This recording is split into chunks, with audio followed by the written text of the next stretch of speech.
Here's a move that's going to have NFL fans scratching their heads. The Miami Dolphins just pulled off what might be either a brilliant steal or a desperate gamble.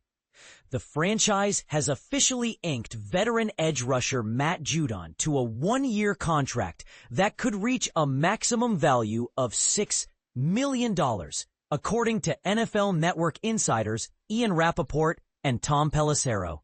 But here's where it gets controversial. Is Miami making a smart investment or chasing ghosts of past performance? Judon's journey reads like a cautionary tale of modern NFL business.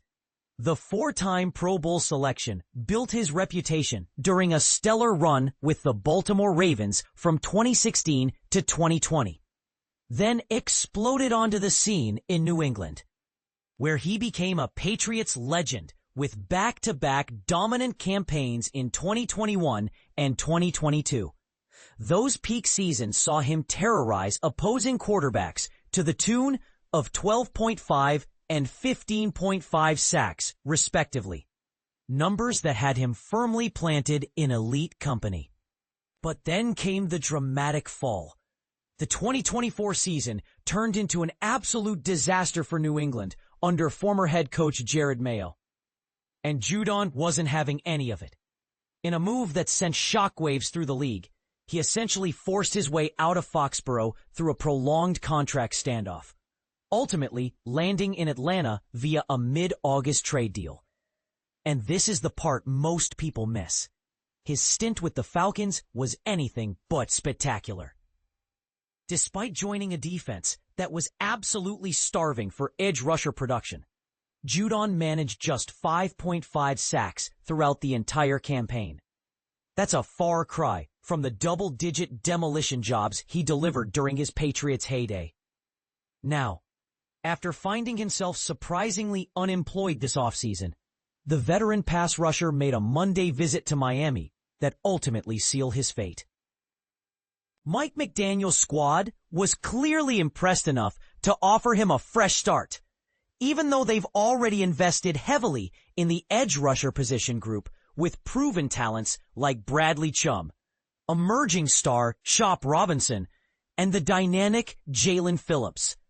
The Dolphins' strategy here raises some fascinating questions.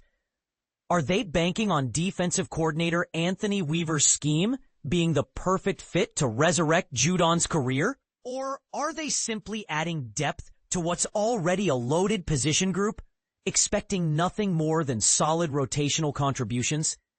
Here's the reality check. Miami isn't expecting Judon to magically transform back into the sack artist who was terrorizing AFC quarterbacks just a few years ago. Instead, they're betting that his veteran presence and situational pass rushing skills can provide valuable depth in Weaver's defensive system.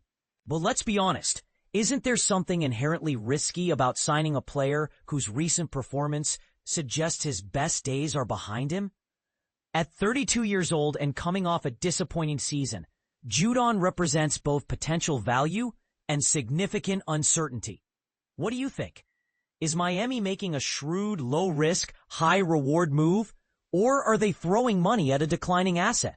Should teams be more willing to take chances on veterans looking to prove themselves, or is this exactly the kind of signing that comes back to haunt franchises? Drop your thoughts in the comments. Are you team smart investment or team questionable gamble?